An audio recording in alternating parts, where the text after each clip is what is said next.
Hey everybody, welcome back to Facebook Land. We are back in the cabin tonight, man. We are back live in the cabin. We are live in the cabin, 3 o'clock. 4 o'clock. 4 o'clock. I've already lost an hour. Yeah, you already lost an hour, dude. Somewhere along the way. So, right? And as always, we will do some quick sharing here, and then we will get rocking on episode 501 of the Up North Journal. So, hope everybody's had a great week. I know it's a little bit cold out there right now in Michigan. So hopefully everybody's a little bit? Yeah, just a little bit. So hopefully everybody's staying nice and warm. And we get this sharing done. We'll get rocking along. We got our guest online. He is ready to go. All right, let me get this. One more spot. That. Dean Elliott's already on. Hey, Dean. What's going on? I believe from, is it Virginia or West Virginia? One or the other. Okay. And one more here, and I will be ready to go. Okay. All right, Dan. One more spot, and I'll be ready. Just okay. Let me, all right. Let me type away. I got to get this other thing logged on here real quick. But yeah, hopefully everybody's staying warm, man. It's been a booger out there this week. And it's going to get worse throughout the next couple of days, at least here in Michigan. And then it's going to hit a warm spot during the middle of the week. Yeah. Yeah, so whatever ice we've made will go away. Right? Yeah, Dean says Virginia. That's right. Charles Byram. Kelly DeFaw is on with us. All right. All right. Let's do it. You ready? Yep. All right. Let me get the other record going here. Stand by in 3, 2, 1.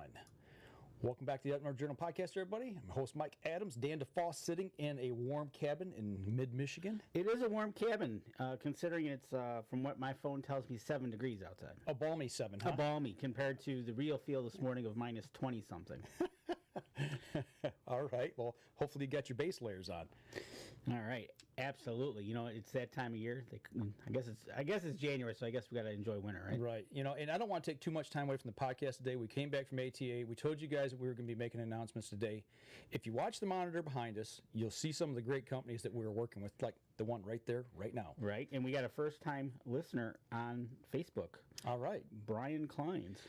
Thanks for joining us, Brian. Absolutely. Well, I tell you what, let's get right into this because we got a lot of good stuff to talk about. And we have got none other than Chris Kreiner on, a predator hunter from over in Portland, Michigan. And no better time to talk about predator hunting than after all the seasons are done, except that one is still open. That's right. Chris, you still there? Can you hear us? Yes, sir. How's it going today, Mike and Dan? Hey, good. No sir here, man. Don't say sir. we're all buds. You can call him sir. He's nice and old. So hey now, don't be going down that road. But you're over there in Portland, Michigan, and you do a lot of predator hunting. We've seen a lot of really cool stuff that you've been up to lately, and we just kind of want to have you on and talk about thinning out the yotes here in Michigan. We've got a problem at our camp. And I know Dan's got the bigger critters up there where he's at in the UP. I got to select all of them that are cousins to the coyotes. But talk a little bit about what you guys you run with a crew, and we've seen some really good video from you guys. Talk a little bit about coyote hunting here in Michigan. What do you guys do? Well, I'm part of a small group called Nocturnal Adrenaline. It's a group of guys primarily around the Iowa County, Eaton County, Clinton County area. We go around, farmers are contacting us, other hunters are contacting us to hunt their land because they have a problem with coyotes. Obviously, farmers, the biggest thing is the predation on their their cattle, the calves, and then you got lambs also. Coyotes are just brutal. If you see them on the scouting cameras, there's a few photos and videos going around online of these coyotes just attacking deer and attacking, all sorts of animals. There's one farmer in the area. He put a scouting camera over top a coyote den one spring, and that den alone brought in 11 fawns. So the devastation on the deer herd is just huge. So it's been a lot of fun getting out there, and some of the techniques that we use at night allows us to really hit an area, call these coyotes in, and get a lot of response. So good times, that's for sure.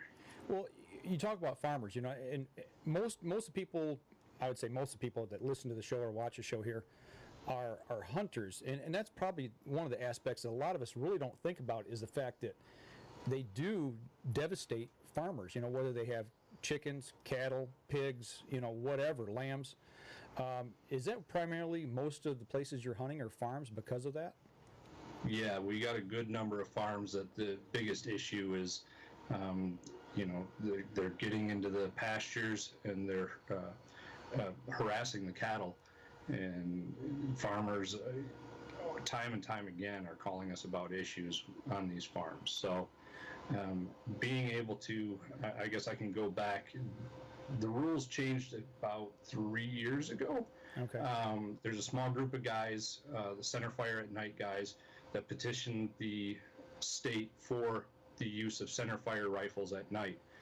And so once that happened, that allowed us to be a lot more efficient in the fields, extended our ranges just a little bit, and then plus it flat out knocks coyotes down versus using a 22 Magnum or 17 HMR when you can use calibers such as a 223 or 22 250. And obviously there's quite a range of calibers that can be used up to 0.269 diameter. So your 6.5 Creedmoor still fits into that classification, and it allows you to be just very effective in the fields. And now, obviously,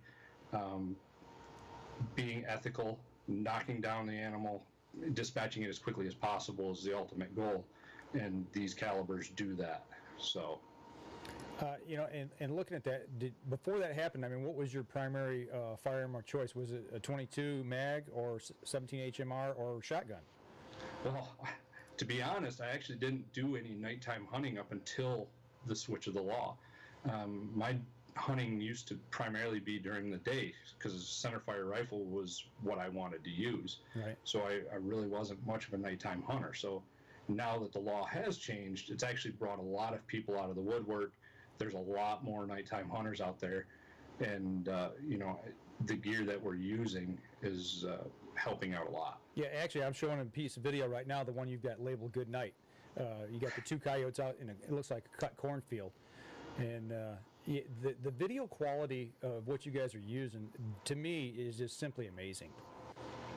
Yeah, my AR right here behind me, we can go a little bit more into that later, but I got that mounted up with a thermal optic rifle scope, and that allows me to see the heat detection.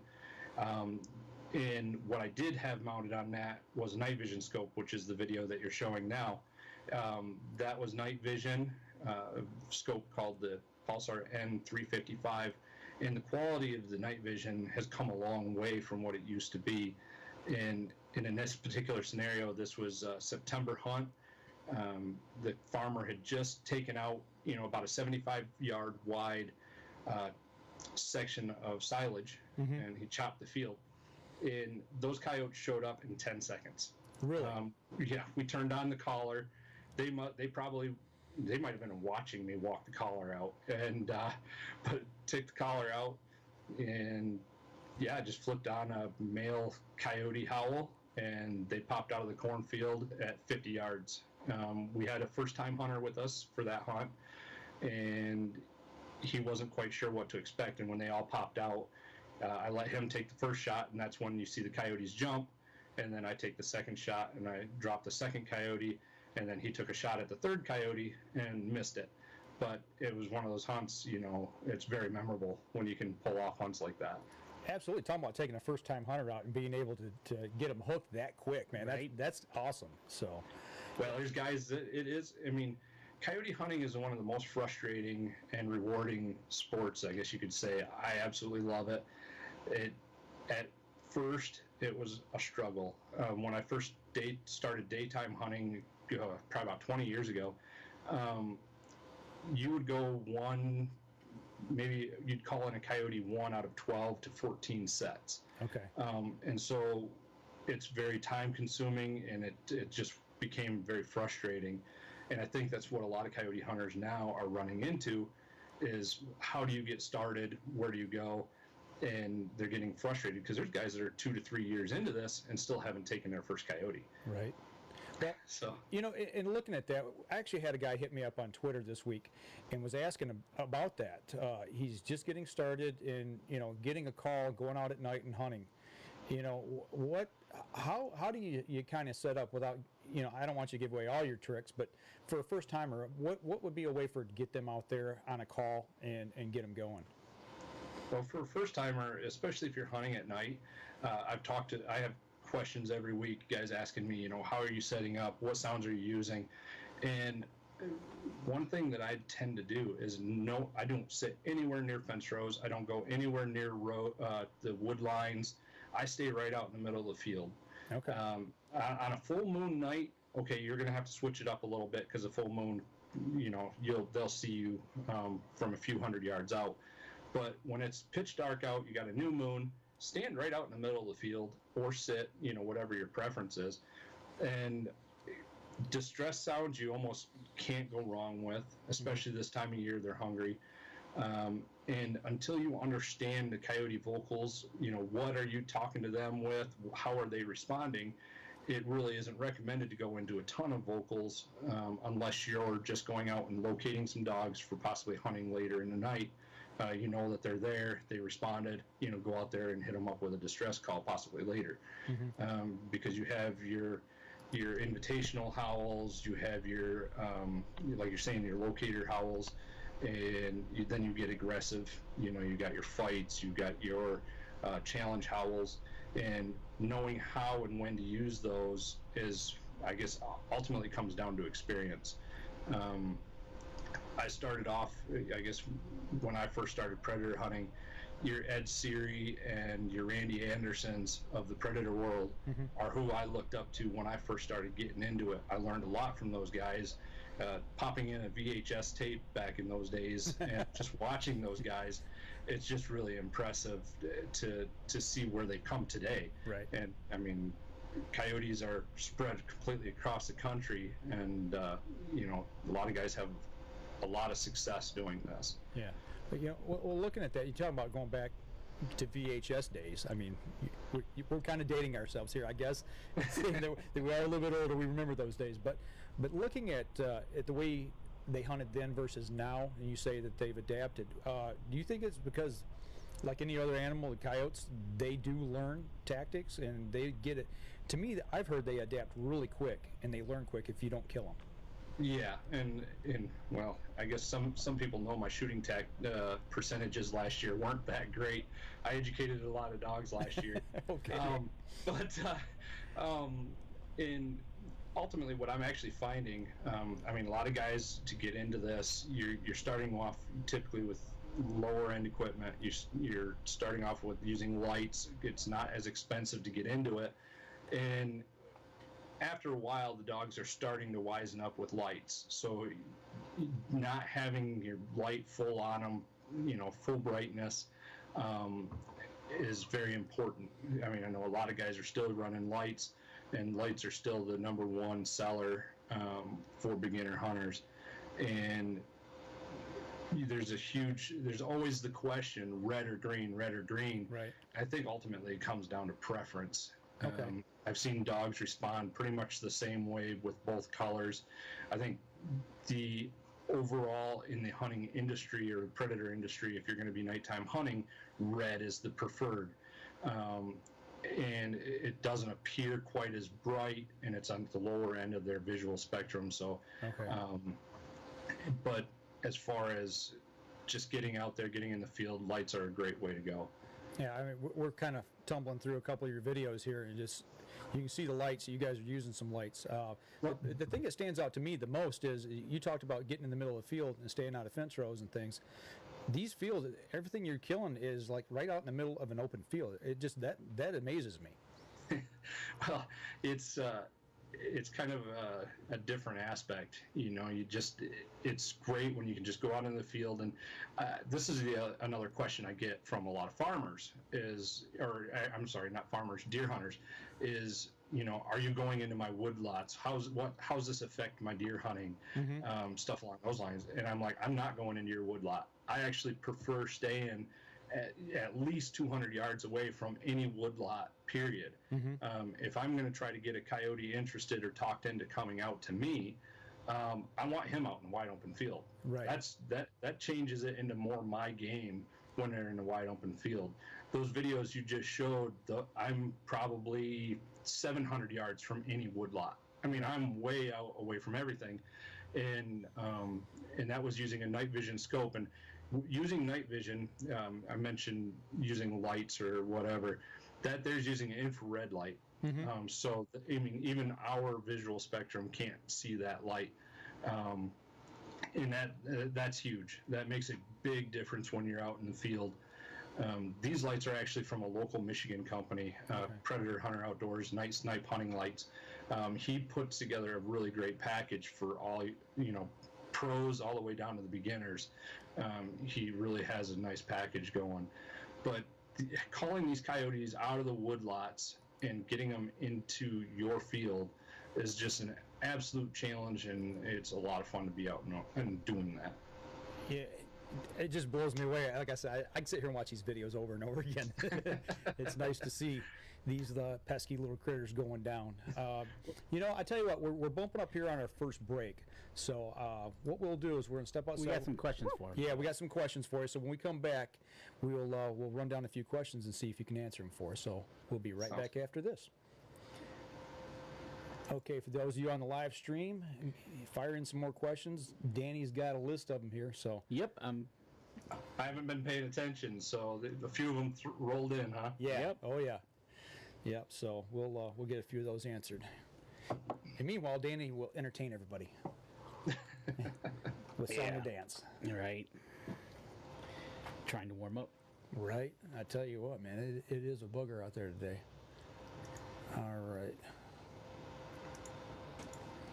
You ready, Dan? Yep. All right. Here we go.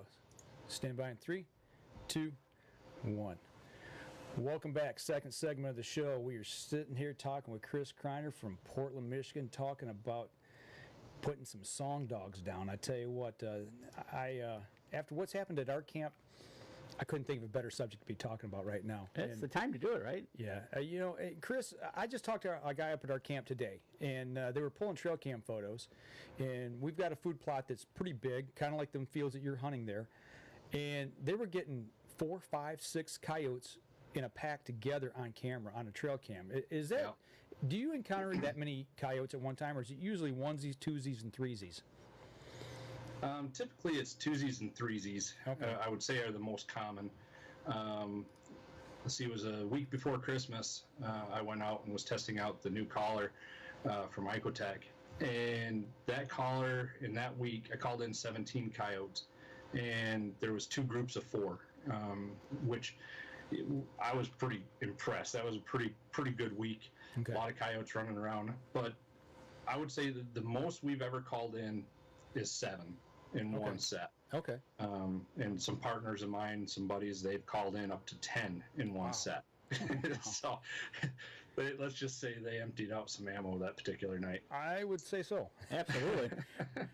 I definitely, and you think about that, to those types of numbers of what they're actually doing damage, whether it's deer, a farm that's got cattle, whatever. That's a lot of coyotes. Yeah, it is. You get that many coyotes. That's a lot of mouths to feed. Absolutely. So if you're seeing very low deer numbers or fawn numbers, for that matter, it's a good chance that coyotes are the big culprit there. Rabbits, they're obviously that's their number one. They go after rabbits like crazy, and then you got mice, field mice, and stuff. And that's going back to some of the equipment that we're using. What's really cool when you're using the thermal imagers, some of the videos that you have there of thermal imaging, you can see mice out to 200 yards jumping through the fields. So that's something you don't even see during the daylight, right, with your own naked eyes. That's cool. Danny's got some questions here. We're going to keep showing us some of these videos here as we answer a few of these. What do you got? All right. Okay. So we got Charles Byram. He's tuning in from Iowa, and out there they are allowed to bait coyotes. Do you have any advice in regards to baiting, do's and don'ts, etc.? pretty much any carcass works as bait. Deer carcasses is number one. Here in Michigan, you can pick up roadkill and fill out a roadkill permit on the DNR's website. And I don't know if Iowa's got that same type of law or rule or not, if they allow that. But deer carcasses are usually the easiest thing to get as far as roadkill animals. And one tip or technique that a lot of bait hunters use around is either you got those alarms that you can put on your driveway, so when somebody pulls in your driveway, it gives a little ding and lets you know somebody's there. Right. I've heard of guys putting those over top of the bait pile, so then when something shows up, they can shine. Usually they got the bait pile within a couple yards of 100 yards of their home, so they can walk on the back porch and try to shoot the coyote. Or you can use a scouting camera, and you got all your wireless scouting cameras now, and it'll send you a picture when you got something on your bait pile. Okay. That's another technique I've seen used. So there's several different ways you can try to do it. I'm not one that's very patient as far as finding yourself a bait pile and sitting on it all night. You just don't know when the coyote's going to show up. They have their own schedule, and they're going to show up whenever they want.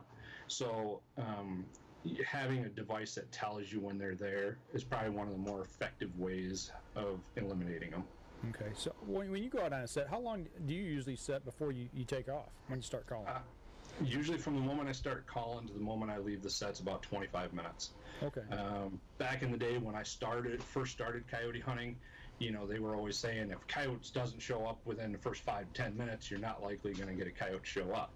So that's what I based a lot of my earlier hunting techniques on. But the more I got into it, the more I started understanding it, I started having coyotes showing up right about the 18 to 22 minute mark. And so giving it that full 25 minutes, and I know guys that are giving it a full 30 minutes, 40 minutes, and sitting out there a little bit longer. But I've got a lot of property in Ionia, in Eaton counties, so to try to hit as much as I can in a single night, I'm usually hitting it really quick and then moving on to the next property. Don't waste a lot of time. Okay, all right. What else you got, Dan? All right, Dean Elliott, do you have a suggestion for an affordable night optic? Pulsar makes some lower end optics as far as the N550. I think you can get those for right around $500 mark.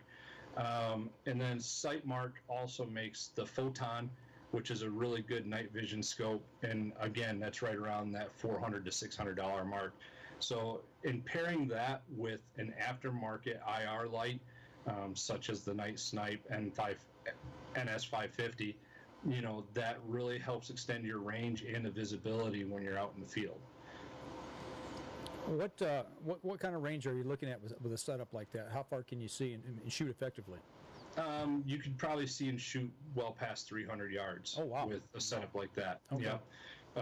A good majority of the time I try to get the coyotes within 100 yards, but sometimes you just can't, and they get held up at 300 or 200. My effective range right now, I'm still trying to get my gun set up just the way I want it. My effective range is 200 yards. I would really hesitate to try to shoot a coyote at 300. I mean, I know it's a coyote, I can see it's a coyote, but I just don't feel my gun is up to the task quite yet. Or maybe it's me. Yeah. I haven't figured it out yet. Gotcha. So, well, that, and like we were talking earlier, you don't want to educate them either, Right. So. Yeah. And then, we got the big tournament coming up here next weekend, and so you don't want to especially just before a tournament, you don't want to educate your dogs. I know most of these guys haven't touched their coyote properties in 3 to 6 months, Okay. all looking forward to this tournament. So a lot of great hunters are going to be showing up next weekend, and we're likely going to knock down quite a few coyotes. So if you're looking for somebody to come out and take coyotes off your property, you don't want a tournament hunter, is what I guess is probably the adage, because they're not going to come out till tournament time, right? Well, it's not necessarily that. I mean, it's just some of these guys, you got certain properties that are common producers. Such one of my properties, actually, for the 2018 season, I took 6 coyotes off that property. But even after the last time I hunted it, which I think was about September, there were still another 5 to 7 coyotes that we were hearing respond to our howls. So that property in particular has got a lot of coyotes on it. Okay. And there's a handful of properties out there like that. So it's, you sit there and spring, summer, you sit there, continue calling, and hoping to take as many as you can off of there. But they're ultimately going to keep coming back, and you just keep going back for more.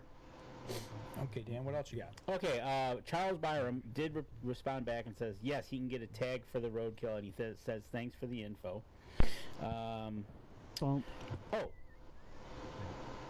Let's start up here. Oh, Dan Chandler is tuning in from the deer stand, the last night of the Illinois archery season. Hopefully he's got earbuds in. Right. Brian Klein says, it looks like a sniper hawk light on the rifle in the background. That is actually a Night Snipe NS 550 on the rifle in the background. Okay. There you go. And okay, so what is your take on the effectiveness of the 204 caliber? Actually, besides the fact that the 204 is a really light bullet, and you end up, if you're dealing with any wind whatsoever, you're going to end up with a lot of wind drift. But ultimately, the 204 is such a fast bullet. It does hit coyotes really hard, and it is a very effective round. The biggest thing is your overall range in windy conditions. All right, cool. What calling system are you using? Right now, I am using the Icotech Outlaw. It's a new collar that just came out from Icotech this last year. It allows for dual sounds being played at the same time. It's got a lot of really neat features. It allows the decoy, comes with the collar, which, by the way, I don't use a decoy at night. We call in a lot of owls. And when you call in the owls, they have a tendency to steal the decoys. So, a lot of guys had that issue. But, yeah, at nighttime, I run just the collar. And it comes with, if I remember correctly, like 250 sounds. Wow. And the sounds that it comes with are some of the best in the industry. J.D. Pyatt, Tony Tebby, they both make some really great sounds, and this collar comes with them already pre-installed. So you don't have to spend a lot of money and extra time buying the extra audio that you would have to if you were buying some of these other collars. So I've been really impressed with this collar so far. So are you seeing the technology in the collars obviously increasing and getting better and better and better at fooling the coyotes? Yes. The technology in the audio is, I think, where it's all coming from, a big part of it. The higher quality audio is going a really long way. They're using real coyotes for some of the vocals now, as opposed to in the past they were probably using a howler such as this, and they would just try to mimic the sounds. But now we're getting real coyote sounds, and we're running them in our collars for that high resolution, and it's proving to be quite fatal. Do you use a lot of mouth calls when you're out day or night, or vice versa? Yes. Okay. Yep. I always carry a reed collar with me. It's actually proven quite effective. Last year I had one of my calls freeze up on me. I shut it off thinking I was done hunting. And actually it's one of the doubles that you show the video of. And while I was sitting there messing with my collar, I couldn't get it to turn on because I had another coyote howling in the wood line at me. Mm-hmm. So since I couldn't get the collar to respond, I pulled out my reed call and I let out a howl just to let him know, hey, I'm still over here. Right. And it took him less than 3 minutes, and here he was at 100 yards, and I was able to shoot my second coyote on the stand. That was after I walked out and got the first one, walked back with a flashlight, walked back to my gun. He started howling in the wood line, so he didn't see me. And the 2 gunshots that I had probably 5 minutes prior taken didn't affect him at all. So that's another technique, I guess, is just because you shot the one coyote, give it a little more time. You never know when that second one might still be in the area, especially this time of year when the coyotes are pairing up. Is that happen to be the video where you call recovery, where you're dragging the coyote back in? I see you turning and looking back.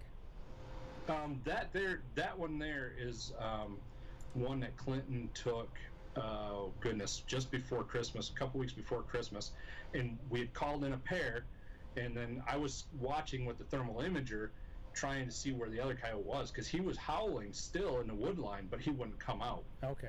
And so the reason Clinton kept hunching down and looking back is because there was a third coyote that came out of the wood line and wasn't sure what was going on, and so he was trying to make sure that that coyote was indeed, whether he was going to come in or not. So that's why he was kind of trying to be a little stealthy. I got you. Okay. At the beginning of that video, as soon as he starts coming back with that coyote, I noticed there's a big spot on the ground. That thermal imager is reading that spot. I don't know if it's a blood spot or if it's just the heat signature. That's just the heat. That's just the heat signature from the animal laying there. And that's where thermal imaging has been a huge game changer for doing this nighttime hunting.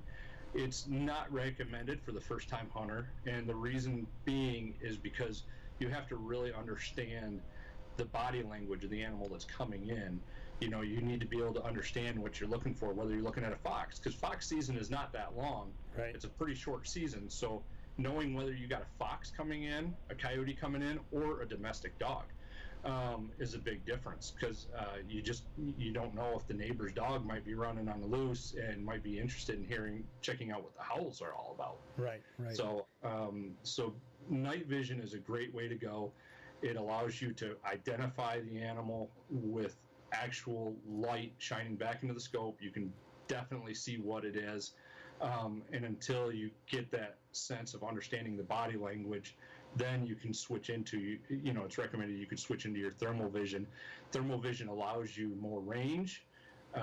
It allows you to see the animal coming much sooner than you could with lights. And I feel when I actually see the animal through the night vision scope, I get a little amped up. I get a little adrenaline going. Right. But thermal, it kind of calms me a little bit, I guess you could say. I know it's a coyote. I know it's coming in, but it allows me to really pinpoint the heat signature in that body and make sure my shot is spot on. Gotcha. Cool. Well, I'll tell you what, we're bumping up here on our second Got break. some questions still. Some more questions coming in, and actually, I got something I want to run down with you as well. So we're going to step outside. We're going to take our next break here. When we come back, we'll continue down the Coyote Road, so to speak. So we'll be right back after this. Okay, for those of you on the live stream, go ahead, get your questions in. Get them in for Chris. It wouldn't be neighborly to shoot the neighbor's dog. That would not be neighborly. No, I think they'd frown on it. I'm pretty sure that would not go over well. But with that being said, this subject came up today with a friend of mine. We were talking. Dogs are supposed to be, there's leash law in Michigan. I'm not saying go out and smoke the neighbor's dog, but there's a responsibility upon the owner as well to keep their dogs penned up. Especially January and February of chasing dead. Right, exactly. So yeah. But that's just the way it goes. It is. All right, hang on here 1 second. We'll get rocking with the third segment. Yep. Got a couple more questions rolling in. Okay. Ready, Dan? Yep. Okay, here we go. Stand by in 3, 2, 1. Welcome back. Third segment of the show. We'd be remiss if we didn't talk about Hunter's Blend Coffee here real quick. The guys that help us out here in the Up North Journal. Which we met at the ATA in person. You talked about did. it on the show of me not letting them sit down. Yeah, you try to kick them away from the table. But don't forget, we got our UNJ promo code. If you guys go over to huntersblendcoffee.com and type in UNJ in the promo code and get 10% off your order. So right. We'd be remiss if we didn't tell you about the good folks over there. And it tastes good on a cold day. That's right. Speaking of, I'm just going to throw this out to you, Chris. When you go out in the field, do you take drinking snacks with you when you're sitting there? We're usually not in the field long enough that we actually need them in the field, but we definitely have them in the truck for when we get back. Okay. All right. Well, what's your go-to snack? Jerky. Okay. You can't go wrong with jerky. All right. And since we're usually out late at night, the energy drinks are usually our go-to. Gotcha. But next weekend with the tournament, I think we're going to need something a little bit warmer in the truck. It's going to be cold. Yeah, it's supposed to be. Yeah, we're supposed to hit another. Get you some Hunter's Blend. Another clipper coming in for next weekend. Yeah, I think they're talking lows at night down to 4 degrees. And for all of us hunters, we're going to be out from, sunset to sun up. So it's going to be really cold out there. And that starts on Friday and runs till Sunday? Yes. Friday night, they release us at around 7:30. So we're going to have 161 teams taking off from Kalamazoo to pretty much hunt all over the state. That's insane. It is. Yeah. That's I know there's guys that travel, there's a couple guys coming from up north, and they'll travel down here to check in, and then they travel back up north to hunt. So they're going to have some road time. Yeah, that's got to take a little hunting time away. What time they let you go? About 7:30 Friday night. Okay, all right. Well, good luck in that endeavor. You guys have fun freezing next week. And speaking of temperatures, one temperature versus another better for hunting coyotes? This time of year, obviously, like I had mentioned earlier, they're really they need to put calories into their diet, so they're going to be hunting. So when it's this cold out, it seems like distress is going to work a little bit better for you because they need to eat to keep themselves warm. So this time of year, cold temperatures, they should respond really well. We're also into their breeding season, just getting fired up. So you're going to have a lot of pairs running together, and they're going to be aggressive to their territories. So it's going to be a combination of the two. Territorial and predatory are the two sounds that we're going to go for. Okay. Now, you had a question there about cover sense or something, Dan? Yeah, there's actually the first question, so I go in order so I don't lose my place here. Do you have a website for the lights you're using? Yeah, PredatorHunterOutdoors.com. He sells pretty much everything that I've talked about here today, going from the lights all the way down to the collars to your thermal and night vision optics. Okay. All right. Okay, so then, yes. What cover sense or attractants are you using in your setups? Well, ultimately, I pretty much tell people none, because you're not going to be able to fool a coyote's nose. I haven't seen anything out there yet that can fully cover your human odor to the point where a coyote is not going to detect you. You might be able to use some stronger cover scents such as skunk or maybe red fox, and it'll help mask you just a little bit. But ultimately, you hunt the wind. So if you got a scenario where the wind is blowing right into the woodlot where you expect the coyotes to come from, just don't hunt it. Move on to the next property, because all you're going to do is you're going to educate them, and they're not going to respond. They're going to stay into the wood line. They're going to detect your wind, and they're not going to come out. So I always pick properties based on the wind and hunt just based on that. I don't use any cover scents. I don't shower in scentless soap or anything like that like I do deer hunting. I just go out there right after work and I'll hunt. So your approach is really key, the approach and the setup, getting in and out undetected for that scent. Right. I got you. Okay. Actually, that's kind of a cool lead into the next question. What's the best way to figure out what area to hunt? Drive around until you hear them, or use some kind of locator? Use a fire truck siren? Actually, funny to say that. I went out with my buddy Cody Pierce here the other night, and we called and we called and we called. I think we were in that set for about a half an hour. Nothing was responding. And then a fire truck went by, and the woods just lit up. It's like, come on. So this goes into my whole, coyotes can be frustrating, just very frustrating when they're not responding to you, but you get a fire truck coming by and then they light off. So, but typically as far as locating a coyote or the areas that they come into, what I look at is the aerial maps. Look at the woodlot, try to understand the topography and see if it's an area that might be hold a lot of coyotes. And from that, I go out and I'll use a locator howl, and which is, like I said, usually just a reed call.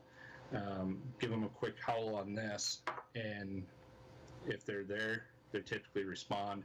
You're going to get nights where even if they are there, they're just going to be tight-lipped and just not respond. But typically, I go around, I check my properties. If I get response, I mark the property and wait for a good wind, and then I'll hunt it. So next time he's going to have a big red light and a fire engine siren with it in case you're not lighting up. Exactly. Actually, some of these callers come with a siren on them. Really? Okay. Yeah, they come with, so you can just park on the side of the road, hit the siren, and see if some coyotes respond. That's crazy. Well, back, I don't know, 4, 5, 6 years ago here in Michigan, we actually had a wolf hunting season. Did you partake in that at all? I didn't.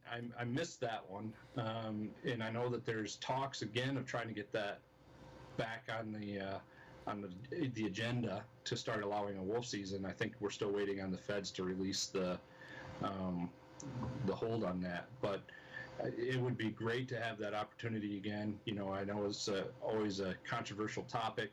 You got a lot of people that really like the wolf population, but then again, you got the deer hunters who are not seeing any deer in the UP because of the wolf population. So right. I do believe a wolf season is necessary. You do have to keep the predatory animals in check. Right. Well, the reason I was kind of going down that road is Brian Kleins was asking, he's in Wyoming, he says, is there any pointers for hunting wolves or calling wolves? And I didn't know if you had any experience in that at all. Unfortunately, I don't. I think wolves are such a pack animal, and they move so much. Granted, I would imagine that some of the concepts would be similar to coyotes, but you know, I think they're taking down much bigger animals. They're going after full-size deer, full-size elk, and I'm not quite sure the technique that would be used for that. I do have a buddy that lives in the Wyoming, Utah area, and he does some wolf hunting and some cougar hunting and stuff like that, but I've never really heard the absolute best way to take them. Okay. So if we do have a season, I bet you Chris will be up there doing it. There you go.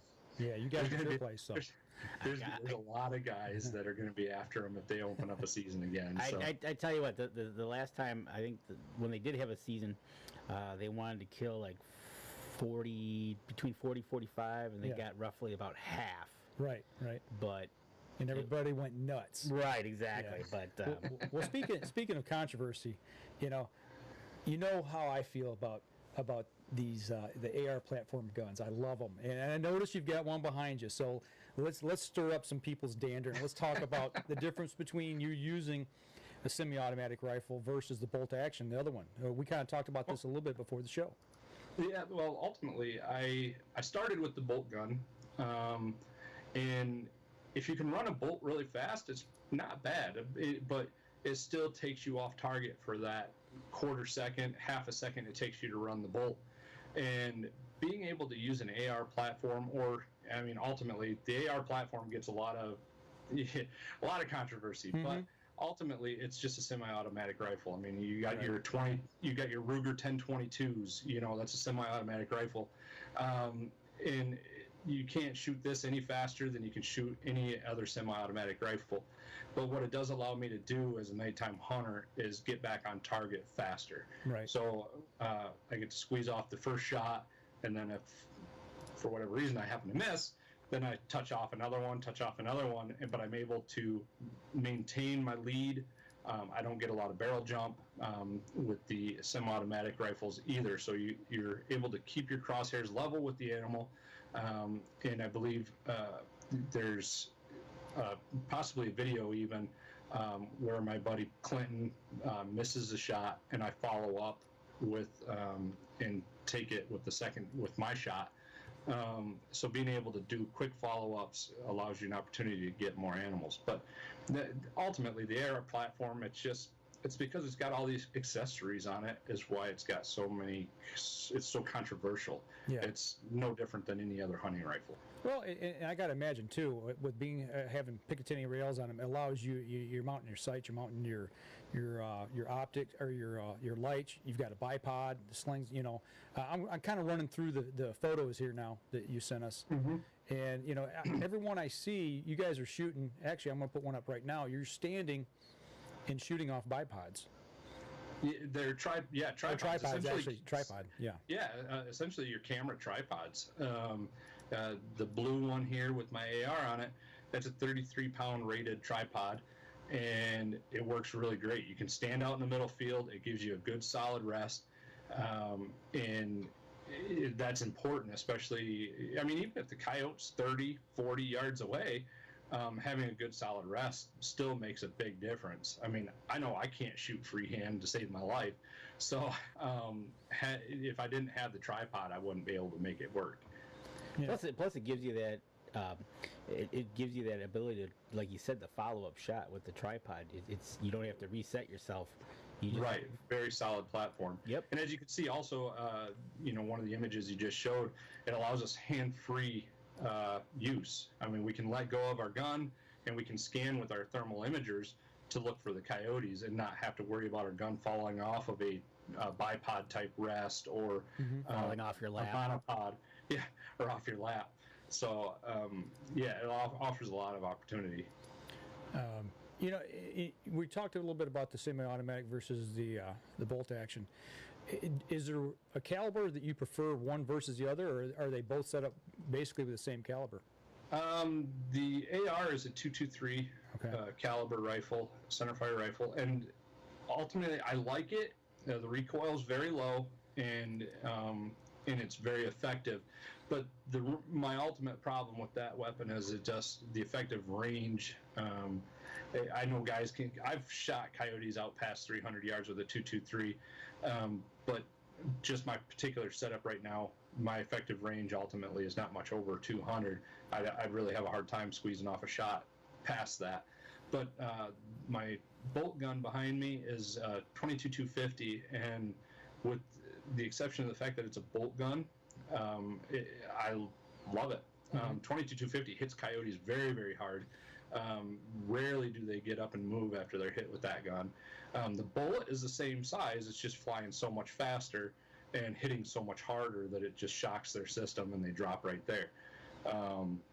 Whereas the 223's, 500 feet per second slower, maybe even a little bit slower than that, and it just doesn't have that same punch when it hits them. So, and then plus the 22-250, I feel comfortable with that out past 300, possibly even 400 yards. So you've talked about the gun. Now, Charles is commenting here. With the full moon, I'm trying to talk myself into going out tonight, but the -6 degrees thing is doing a pretty good job of talking me out of it. Come on, Charles. They talked me out of it last night. Okay, I was just about to ask you. Like tonight is the moon eclipse, a full moon. Do you look for like the weather types coming in? Are you looking for specific weather? Ultimately, I'm looking for pressure. The barometric pressure seems to be the biggest role player when it comes to calling these coyotes in. I'm noticing super low pressure, seems like nothing's on its feet. Deer, raccoons, possum, they're nowhere to be seen out in the fields. And then you get there, around 30 millibars, you get a lot more activity, a lot more animals moving, and then you get upwards of around 31 millibars. And I've noticed, I don't know what other hunters have noticed, but I've noticed that when the pressure's too high, kind of a similar scenario happens. Not a lot of animals on their feet. Maybe they were on their feet earlier in the evening, and then they started bedding down by the time I get out into those fields. I'm not sure what it is, but it seems like I don't see as many coyotes on those particular nights either. So pressure plays a huge role in monitoring and taking notes of every single hunt that you do and what you see, what you don't see, what are the animals doing, gives you kind of a chart to go by and being able to see what could happen the next time you hunt that area. Just because you don't hear or see coyotes that first time out, doesn't mean that they're not there. Just don't give up on that area. But another thing to kind of go into that is don't overhunt an area either. Talking about pressuring the animals, using lights, happen to miss one. I typically don't hunt a property more than once, maybe twice a month. But I cycle through all my properties and then I move on, and then next month I'll hit it again. But I left a lot of smart ones out there last year, so I'm not sure what to expect this year. Well, I tell you what, we're getting close here on our last break, so let's step outside. We take our last break. We'll see what time we got left coming back. I got another question I want to run by you, and I think it's going to lead to some good discussion here. So we're going to step outside, and we'll be right back after this. Everybody out on Facebook, last segment of the show, so get your questions in. Brian, I hope we covered what is the perfect hunting conditions, which led right into that last question. That's good. But yeah, so it's all about the weather. But yeah, tonight from 11:40 to 12 something is Super Blood Wolf Moon or something like that. Yeah. So I didn't know if Chris is going to be running out to the woods during that 30 minutes. Sounds a little cold. Yeah. It's going to be cold. How about Super Cold Blood Wolf Moon? So, all right, here we go. Stand by. 3, 2, 1. Welcome back. Last segment of the show. Sitting here talking with Chris Kreiner from the over here in mid-Michigan, and we're talking coyotes today. You know, we've talked a lot about your setup, how you hunt, the different equipment you use, but I've got to imagine when you go to a property and you drive up and all of a sudden you start unloading firearms out of the truck and somebody drives by, that's gotta signal something in somebody's mind that doesn't know what's going on that causes some problems. Do you ever encounter issues out there on the roads or in the fields? Rarely, but it does happen, especially when we use lights more often. You know, you get people driving by and they see bright red lights out in the field scanning back and forth, and it kind of raises some suspicion. You know, some buddies of mine, they have the sheriff's department or state troopers show up, you know, just they got to follow up on that call. And when they follow up, you know, the guys, they're very, let's just say, every time I've run into a law enforcement officer in the field, they've been very professional. You know, they actually ask questions. They're very interested in what we're doing. They're interested in our setups. So, you know, it just gets a little dialogue going. But recently, it was, I think, the first week of December, Clinton and I, we hit a piece of property. We got all the way out in the field. We got set up. We started calling, had coyotes responding. And then we noticed a car's headlights. This car backed into a driveway after it stopped and looked at my truck, backed into a driveway and had the headlights shining right out in the field. And we're like, what in the world are they doing? Mm-hmm. So it was a matter of about 5 minutes later, another car showed up, and, you know, it was a sheriff deputy shining his spotlight on my truck, and then he flipped on his lights. And I guess this is one of the tips that I would say to anybody that is out in the fields hunting. Carry the phone number for your central dispatch. Okay. That's been huge for me. When I noticed this sheriff deputy turn on his lights, I quickly got on the phone with dispatch. I said, hey, you know, this is so-and-so. You know, I got a sheriff deputy sitting at my truck on this road. Does he need to talk with me? And so dispatch just let me know, like, I'll call you back if he needs to talk to you. And it was literally 30 seconds later, dispatch called me back saying, nope, deputy's all set. You know, you're good to continue hunting. And deputy shut off his lights, and then he went and talked to the person that was at the door, or I'm sorry, in the driveway. So I think ultimately what happened is that particular residence, they saw us getting our weapons out of the vehicle. And so when it's 1 o'clock in the morning and you're getting these weapons out of a vehicle, it can raise some red flags and concerns. So I don't fault these landowners or these neighbors for calling, you know, the law enforcement. I try to keep my number wide open for law enforcement to contact me in case these type of calls do come through. But now there's so many people out here in the fields at night anymore that it's hard for them just to call me every time they get a call, because, you know, there could probably be 20 different people in Ionia County out hunting at any given moment. So right. It'd be pretty monotonous. But yeah, it's definitely an issue that can arise, but ultimately people just got to be, hunters especially, don't go out there with an attitude thinking that you're King Tut because you're in a farmer's field in the middle of the night. You're just going to, you know, cause issues. You know, be professional, be courteous to your law enforcement officers and especially neighbors in the local area. Yeah, that goes a long way. I mean, you got to be an advocate for hunters, you know, and if you present a bad, you know, situation, and people are going to get a negative attitude towards it. So you're likely to lose the farm too. I mean, we're asking these landowners to give us permission to hunt their land. So if there's a negative problem going on in the area, you know, then yeah, you're gonna run into issues, and you're likely going to lose that farm. So being professional and courteous goes a very long way. Absolutely. Well, your hunting buddy, Clinton Taylor, is that him? Yes. Well, he says you're looking good. Appreciate it, Clinton. And then he says, yeah, you guys got a great relationship with the officers. And then he also says that in deer season too, everyone thinks the worst that's going to happen, right? Right. Yeah. Well, and ultimately during deer season, we do a lot of hunting in October. I mean, coyote hunting's actually pretty much taken over my deer hunting passion. I get out deer hunting just a handful of times, but ultimately I'm saving my energy to get out at night to coyote hunt. So we got a few farms that do allow us to coyote hunt during deer season, and it's funny because we get out into a field, we're usually walking within 30 to 50 yards of deer, and they're not concerned about our presence whatsoever. If a coyote comes in and we take a shot, those deer go maybe 100 yards, and then they go back to feeding. So, I mean, our presence in the fields, it really doesn't affect the deer a ton. But going back to what Clinton was probably making note of, is we had an issue with a guy in October where he thought he owned all the land in the area, and he rose a big stink because of the one night we called in a pair of coyotes.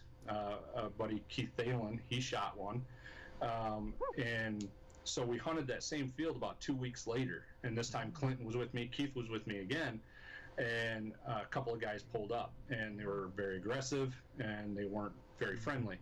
And ultimately, the next day, I started getting phone calls saying, so-and-so is saying you're poaching off this land.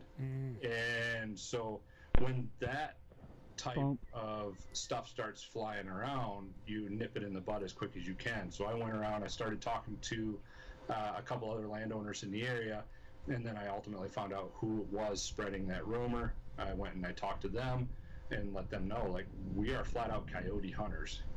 There's no interest in us shooting deer, period. And so that made it really tough. It was a tough weekend. Obviously I know the law enforcement officers, the conservation officers in Ionia County, so one has been, goodness, I think I've known him for about 6 years. And so I called him up and spoke with him about it, and he goes, oh, I know who it is.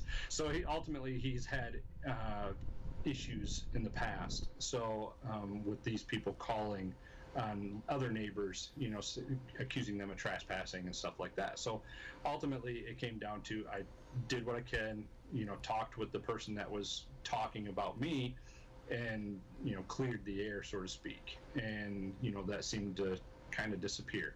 So it does make it tough. When you got guys that are deer hunting, they hear gunshots in the field. Obviously, poaching is a huge issue statewide. I mean, it's been really tough, especially during deer season. These guys hear gunshots, they're thinking the worst, which ultimately, honestly, if it was near my deer hunting property, I would probably think the same way. So I can't blame them. But going out there and flat out accusing somebody of that, but not calling law enforcement, I got an issue with that. If there is question of any poaching going on, call up law enforcement, get them out there and start investigating. I've invited the law enforcement and the COs in Ionia County to join me on multiple occasions. We haven't quite worked out the details yet, but they're more than welcome to join me at any time while we're out in the fields coyote hunting. And communication, that goes a long way, no matter what the situation is, to breaking down barriers, keeping everybody safe, but also alleviating any problems, But we had a comment here, and actually I was going to ask you this, but it got brought up by Brian Kleins. He says when he's out hunting late at night or early in the morning, he has a sign on his truck that says coyote hunting with his name and phone number. Do you guys do anything like that? That's actually, I think I made a post about regarding the sheriff deputy stopping out at my truck. I made a post about it here about a month ago. And somebody did bring that up, like, hey, I got a magnetic sign that I stick on the side of my truck when I'm about ready to start a hunt. So that way then they know coyote hunting is in progress. And so that was a great idea. And we haven't gone to those steps yet, but I think it's definitely in the future. So. Okay. All right. Well, we'd be remiss a little bit if we didn't talk a little bit here right before we let you go. About these photographs. You guys are taking some phenomenal photographs, especially at night.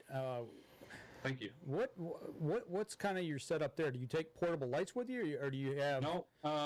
All I'm using is a Nikon D5100. So it's kind of your run-of-the-mill DSLR, just not a high-end one, not a low-end one, just So, and I've got a couple different lenses for it, so it allows me to change out the lens.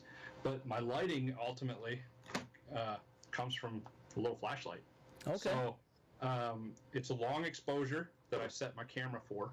So I set it for a long exposure, and then I just hit it with the flashlight really quick. I paint the scene, so to speak, with the flashlight. So I pretty much have to tell my subjects. Of course, obviously the coyotes aren't going to move much, but I have to tell my subjects to sit really, really still. Don't move. Right. So as I paint the scene with a flashlight. it kind of gives that shadowing effect of the lighting coming from the other side of the person. And and then doing the long exposure gives you these starry backgrounds, and you get a little bit of the skyscape, I guess you could say. Right. And yeah, it's been just a lot of fun doing that and playing around with it. We get a lot of comments on that ability that we're able to have. Yeah, that is, it's really cool to be able to see the stars and everything, and the color. Actually, the colors are so vivid. That's what it blows my mind at how well you guys are getting some photos at night. That's incredible. Yeah, we're having a lot of fun with it. I would say so far, Cody and Clinton have been, a couple of my main models, and they're patient enough with me when I'm running the camera. I'm like, oh, I messed up a little bit on that one. Let's redo it. Right. I mean, usually, some people think is as quick as just taking a picture and moving on. No. But to do the setup that I'm doing right now, Clinton can correct me if I'm wrong, but I want to say it eats up probably about 30 to 45 minutes of our night by the time I'm done taking some of these shots. Well, he's commenting that you guys use magic wands. But then now I've found out the truth of the real story that you're trying to tell me.